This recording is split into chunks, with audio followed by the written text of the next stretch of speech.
Chequers, Buckinghamshire. Saturday evening, May 30, 1942. Inside the quiet dining room of the Prime Minister's countryside residence, the atmosphere feels calm, almost detached from the war raging across Europe. Seated at the table is Winston Churchill. Across from him sits General Henry Hap Arnold, commander of the American Air Forces gathering in England. Between them, dominating the conversation, is Air Chief Marshal Arthur Harris. Broad-shouldered, heavy-faced, with reddish hair hidden beneath the lowered brim of his service cap, Harris is pressing a case he has repeated again and again for months. Strategic bombing. Not isolated strikes. Not symbolic attacks. Entire German cities hit with overwhelming, continuous force. A campaign so devastating it could end the war from the air and spare Britain another generation buried in the mud of continental battlefields. The men around the table listen carefully. And at that very moment, all across England, Harris's theory is about to become reality. On airfields stretching from Yorkshire to Lincolnshire, crews crowd into briefing rooms thick with cigarette smoke. Wooden chairs scrape against the floors. Maps wait behind drawn curtains at the front of the rooms. Squadron commanders stand before exhausted young men and reach for the cord. The curtain opens. Cologne. A low murmur spreads through a briefing room in Driffield. Cologne means a shorter journey. 2 hours, maybe 3. Better odds of returning alive. Then another announcement follows immediately. Tonight will be different. More than 1,000 bombers are going. No raid of this magnitude had ever been attempted in history. The question hanging in the room is not whether it can be done. The question is how a conversation taking place over dinner in Buckinghamshire ended with 1,000 aircraft preparing to cross into Germany, including crews who were barely finished training, and why the number itself mattered more than anything else. By February 1942, RAF Bomber Command was trapped in a war on 2 fronts, and Germany was not the greater threat. The real danger came from inside Britain itself. The Butt report had arrived the year before like a death sentence. Commissioned by the government to measure the effectiveness of RAF bombing operations, it revealed a truth nobody wanted to say aloud. Of all crews claiming successful attacks, only about 1/3 had actually come within 5 miles of their intended targets. 5 miles. Bomber Command was consuming men, aircraft, fuel, and money at catastrophic rates while accomplishing almost nothing decisive. Naval commanders wanted the bombers reassigned to convoy defense in the Atlantic. Army leadership argued the aircraft were wasted attacking cities. Politicians who had publicly supported the bombing offensive were beginning to panic. Then Arthur Travers Harris stepped into command. Born in Gloucestershire in 1892, Harris had left Britain for Rhodesia at 17. He fought in southwest Africa before the First World War, later returning to England where he learned to fly. During 1917, he commanded No. 45 Squadron over the Western Front and was credited with 5 enemy aircraft destroyed. He emerged from the Great War carrying one permanent conviction: trench warfare was the greatest horror civilized nations had ever inflicted upon themselves. The trenches did not soften him. They hardened him permanently. Every decision he made afterward would be weighed against the slaughter of the Western Front. Ruined cities balanced against endless mud and the graves of 1 million British soldiers. During the years between the wars, Harris oversaw bombing operations in Mesopotamia. In the desert, he improvised solutions constantly, cutting openings into aircraft fuselages with whatever tools were available and turning transport planes into bomb carriers. He had a reputation for solving problems by pushing far beyond what others considered reasonable. When Harris arrived at Bomber Command in February 1942, he inherited an organization already considered close to failure. Fewer than 400 frontline bombers remained operational. Losses continued climbing. Politically, the command was losing support rapidly. Harris did not deny the conclusions of the Butt report. Instead, he drew a completely different conclusion from it. Accuracy was not the answer. Scale was. If enough bombers attacked simultaneously, mathematics itself would compensate for poor precision. What Bomber Command needed was not another limited operation. It needed a demonstration so massive that nobody in Whitehall could dismiss it. The idea was brutally simple. 1,000 bombers. One city. One night. The number had actually been chosen before the target itself. Before routes were planned. Before aircraft assignments even existed. Harris understood perfectly that 1,000 was a propaganda weapon. 400 aircraft would never dominate newspaper headlines. 1,000 would. A single operation on that scale would force every critic demanding Bomber Command's dismantling to explain themselves publicly. The difficulty was obvious. Harris possessed barely 400 frontline bombers. Air Marshal Sir Robert Sondby, Harris's deputy, methodical and far quieter than his superior, began assembling aircraft from everywhere possible. Operational training units were stripped of planes capable of combat missions. Instructors were pulled from non-operational duties and returned to flying status. Student pilots nearing completion of training were added to the force. Every attempt was made to place experienced pilots with inexperienced crews. For 49 aircraft, that proved impossible. 49 bombers would fly into Germany commanded by pupil pilots who were not fully trained. Harris understood the risk precisely. If casualties climbed beyond 10%, Bomber Command would cripple its own training system for years by sacrificing instructors and training aircraft. The future force he hoped to build could collapse under its own losses. He accepted the risk anyway. Then, only 3 days before the raid, another disaster struck the plan. The Admiralty refused to release Coastal Command aircraft. The Navy argued that U-boat threats in the Atlantic mattered more than propaganda victories over Germany. 250 aircraft disappeared from Harris's calculations overnight. On paper, the operation should have been cancelled immediately. Instead, Harris went back to the training units once more, scraping together every remaining aircraft capable of flight. The final total reached 1,047 bombers. He never reduced the scale of the operation. He accelerated it. Hamburg had originally been selected as the target, but weather conditions over the Baltic altered the decision. Scientists also informed Harris that Cologne fell within dependable range of the new GE radio navigation system. So Cologne became the objective. Hamburg would survive until 1943 and Operation Gemara. Everything preparing to happen to a city of 700,000 people had originally been intended for somewhere else. A weather formation drifting above the North Sea decided which city burned first. Before the bombers departed, Harris remained at Chequers with Churchill. Churchill asked him how many aircraft he expected to lose. "Perhaps 50 crews," Harris replied. Churchill answered that he was prepared for 100. Two men seated comfortably at dinner discussing expected casualties like businessmen negotiating terms. Meanwhile, across England, briefing curtains opened one after another. Red lines stretched across maps toward the North Sea and Germany beyond it. Tom Daly, a wireless operator with No. 158 Squadron at Driffield, initially felt relief when he heard the target. Cologne meant survivable distance. Then came the second announcement. 1,000 bombers. The room tightened instantly. Yet as crews walked toward their aircraft, familiar humor returned, as it always did before dangerous missions. "If you don't come back, can I have your bacon and eggs tomorrow morning?" At every station, Harris's message was read aloud to the crews. "The force assembled tonight is twice the size and 4 times the carrying capacity of any air force ever concentrated on a single objective. Press home the attack with determination. Let him have it, right on the chin." At RAF Scampton in Lincolnshire, 20-year-old flying officer Leslie Manser walked toward his aircraft. Leslie Thomas Manser had been born in New Delhi, educated in Darjeeling in Hertfordshire, accepted into the RAF in August 1940, and promoted only weeks earlier. He had completed merely 5 operational missions before tonight.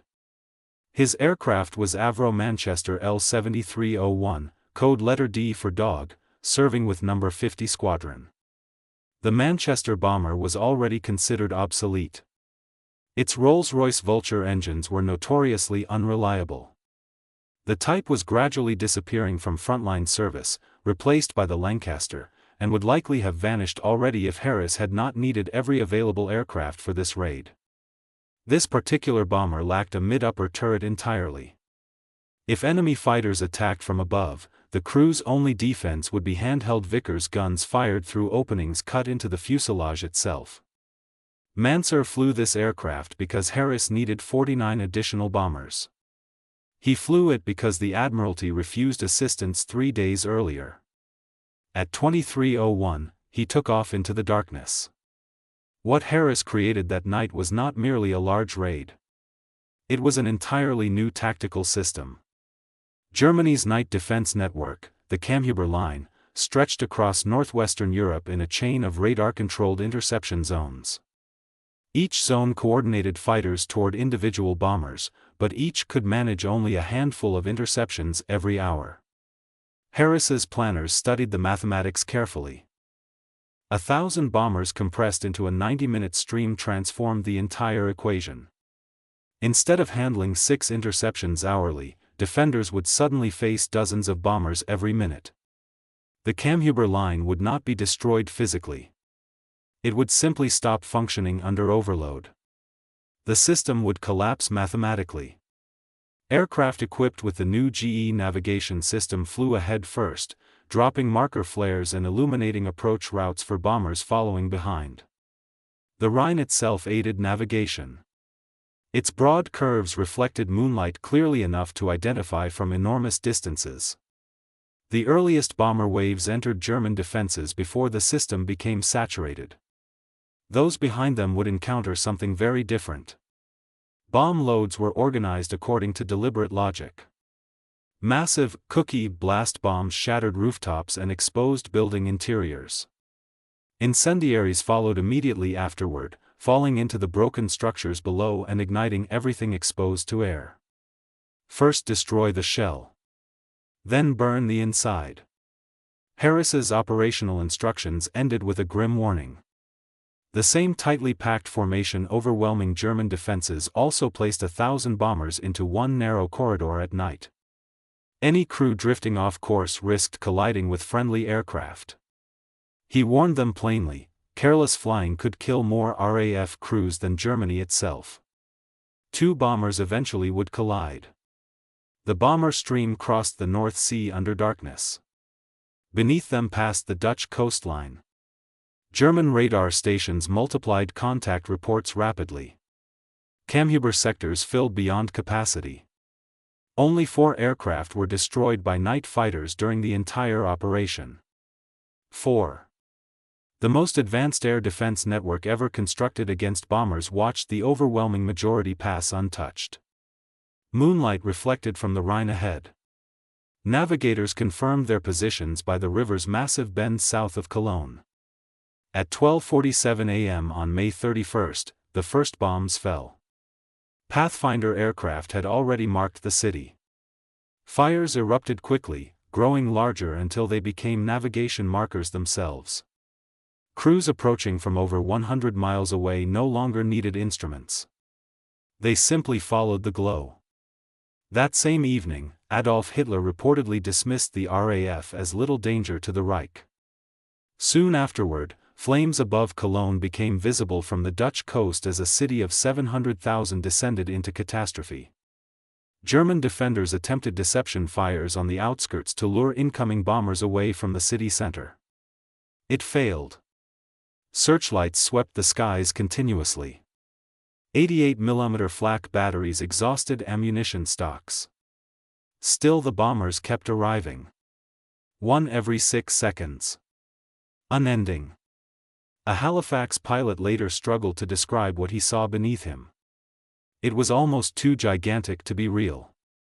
Far below the main bomber stream, Manchester L7301 encountered disaster. Caught in searchlights at 7,000 feet while approaching the target, Mansur held course despite heavy anti-aircraft fire. He released his bombs over Cologne and turned west for home. The aircraft had already suffered severe damage. The rear gunner was wounded. Smoke flooded the forward cabin. One engine overheated dangerously. Manser climbed to 2,000 feet. Then the port engine erupted into flames. For 10 minutes he kept the aircraft level with a burning engine beside him. Eventually the fire died, but the engine was lost entirely. Part of the wing had burned away. Now flying on one engine alone at low altitude, the bomber descended slowly toward Belgium. Manser ordered his crew to bail out. Someone offered him a parachute. He refused. Instead, he remained at the controls, holding the crippled aircraft steady as long as possible while the others escaped through the hatches. Sergeant Baby Stock. Pilot Officer Horsley. Sergeant King. Sergeant Mills. Sergeant Naylor. 5 men who would eventually find their way back to Britain. A 6th crew member, Pilot Officer Barnes, would become a prisoner of war. Manser stayed behind. The Manchester continued descending into the Belgian night while the escaping crew watched helplessly below. Avro Manchester L7301 finally crashed into a dike near Brie, Belgium, northeast of Genk. Leslie Thomas Manser was 20 years old. He had lived exactly 20 years and 19 days. The testimony of the surviving crew later formed the basis of his Victoria Cross citation in the London Gazette. The wording remained simple and direct. In pressing home his attack in the face of strong opposition, in striving against heavy odds to bring back his aircraft and crew, and finally, when in extreme peril, thinking only of the safety of his comrades, Flying Officer Manser displayed determination and valor of the highest order. There is a grave in Heverlee War Cemetery near Leuven, Belgium. He lies there because Harris needed 49 more aircraft. Because the Admiralty refused assistance. Because the number had to be 1,000. Morning revealed the true scale of destruction. 2,500 fires had erupted across Cologne. German authorities classified 1,700 of them as major blazes. 13,000 buildings were destroyed. Officials began compiling the losses. 7 administrative buildings. 14 public structures. 9 hospitals. 16 schools. 4 university buildings. 17 churches. Some had stood for 700 years. Others nearly 1,000. At the end of the report appeared a final detail almost absurd in its contrast.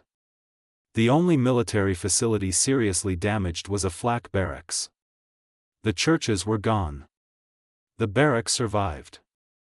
The official industrial targets, Cologne's chemical and machine tool industries, were disrupted temporarily, yet most factories restored productivity within a month. A single month. On the ground, 469 civilians were killed. More than 5,000 suffered injuries. 45,000 people lost their homes. In the following weeks, somewhere between 135,000 and 150,000 residents abandoned Cologne entirely, carrying whatever possessions they could along the Rhine Valley roads. RAF losses totaled 41 aircraft, roughly 3.9% of the attacking force. Yet the distribution of those casualties contained one final irony. The heaviest losses fell upon experienced crews flying in the earliest bomber waves before German defenses became overwhelmed. The inexperienced student pilots Harris had risked most heavily arrived later, entering airspace where defenses were already saturated and collapsing. The very men most endangered by Harris's gamble became, through his own tactical innovation, some of the safest participants in the raid. The gamble succeeded beyond even his expectations. Churchill immediately endorsed the operation. Across Britain and America, the raid captured public imagination. Bomber Command would not be dismantled now. The strategic bombing offensive had secured its future, joined soon afterward by American B-17 forces under General Eaker arriving in England. In barely 90 minutes above a German city, Harris had preserved Bomber Command for the remainder of the war. He stated the conclusion openly afterward. The success of the 1,000-bomber operation had demonstrated beyond doubt that Bomber Command could deliver a scale of destruction no nation could withstand indefinitely. He had won the argument. Everything developed that night became the blueprint for future campaigns: the bomber stream, the compressed 90-minute attack window, pathfinders using GE navigation, overwhelming concentration against single targets. Operation Gemara over Hamburg. The Berlin raids. Dresden in February 1945. The fingerprints of Cologne appeared on all of them. What succeeded there continued for 3 more years until very few German cities remained untouched. In 1975, at the Royal Military Academy Sandhurst, Marshal of the Royal Air Force Sir Arthur Harris, 83 years old and still standing straight-backed, addressed a room of cadets. He told them plainly that had Britain lost the war, Germany likely would have tried him as a war criminal. In 1992, a statue of Harris was unveiled in London. Mayors from bombed German cities protested fiercely. Veterans of Bomber Command, denied official recognition for decades, insisted the memorial was overdue. Photographs of Cologne taken in 1945 show devastation stretching block after block across the city. 2,000 years of uninterrupted habitation reduced to ruins beneath open sky. Except for 2 surviving landmarks. The twin Gothic towers of Cologne Cathedral still rose above the destruction, visible from miles away. They survived the bombing. For 3 more years they also helped guide RAF crews toward their targets. The cathedral endured partly because it was too distinctive and too useful as a navigation marker to destroy completely. Its survival became intertwined with the very bombing campaign consuming the city around it. And in Heverlee War Cemetery near Leuven, Belgium, one grave remains. The stone reads: Flying Officer Leslie Thomas Manser, VC, No. 50 Squadron, Royal Air Force Volunteer Reserve. May 11, 1922 to May 31, 1942. Age 20.